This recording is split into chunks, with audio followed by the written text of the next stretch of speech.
কালী পুজোর পরের দিন আমরা বেরিয়ে পড়েছিলাম বান্ধবীরা একসাথে ঠাকুর দেখতে। এই যে দেখছেন আমাকে আর অরিত্রীকে, আমরা কিন্তু প্ল্যান করেই ড্রেসটা কিনেছি একসাথে একই দিনে পরবো বলে।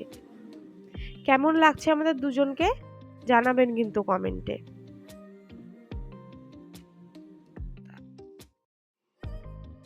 প্রথমেই আমরা চলে গেলাম সুভাষ কলোনিতে ঠাকুর দেখতে। সুভাষ কলোনির প্যান্ডেলটি করেছিল নারীদের নিয়ে। আমি আগের ভিডিওতেই বলেছিলাম এবার ফালাকাটার প্রায় পুজোতেই নারীদের অত্যাচারের প্রতিচ্ছবি তুলে ধরেছে।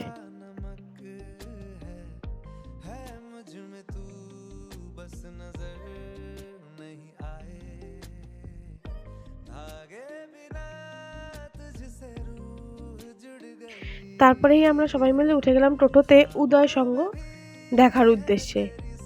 আর এখানে দেখুন উদয় সংঘতে কত বড় লাইন।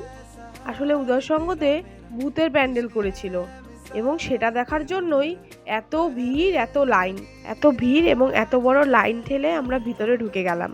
এবং ভিতরে ঢুকে যাওয়ার পর আপনারা দেখতেই পারবেন কি হলো ভেতরে।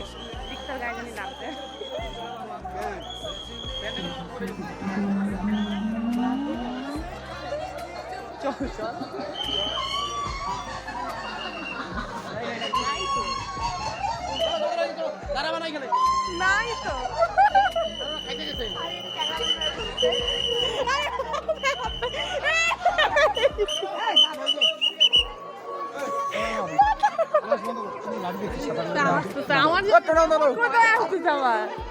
ভাই এটা মাথার উপরে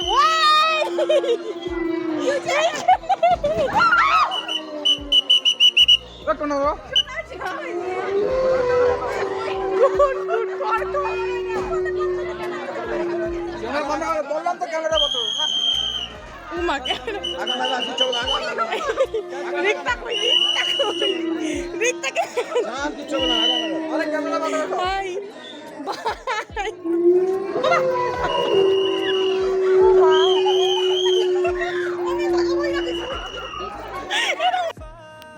তারপর আমরা চলে গেলাম শারদানন্দ পল্লীতে। শারদানন্দ পল্লীর এই ছোটখাটো পুজোটি ভালোই করেছিল। ওদের থিম ছিল ওয়াটার ড্রপ, সেটা দেখতেই আমরা চলে এসেছিলাম।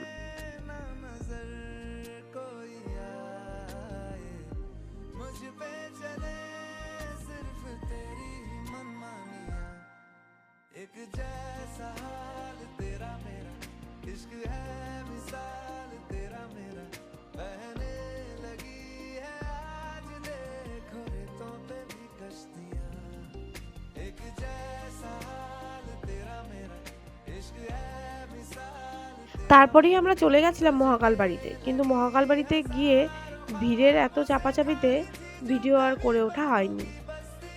এভাবেই কাটলো আমাদের বান্ধবীদের সাথে সন্ধ্যাটি। আপনারা সকলে ভালো থাকবেন, সুস্থ থাকবেন। আজকের মতো আসি, আবারও নিয়ে আসবো নতুন নতুন ব্লগ। আজকের মতো বাই।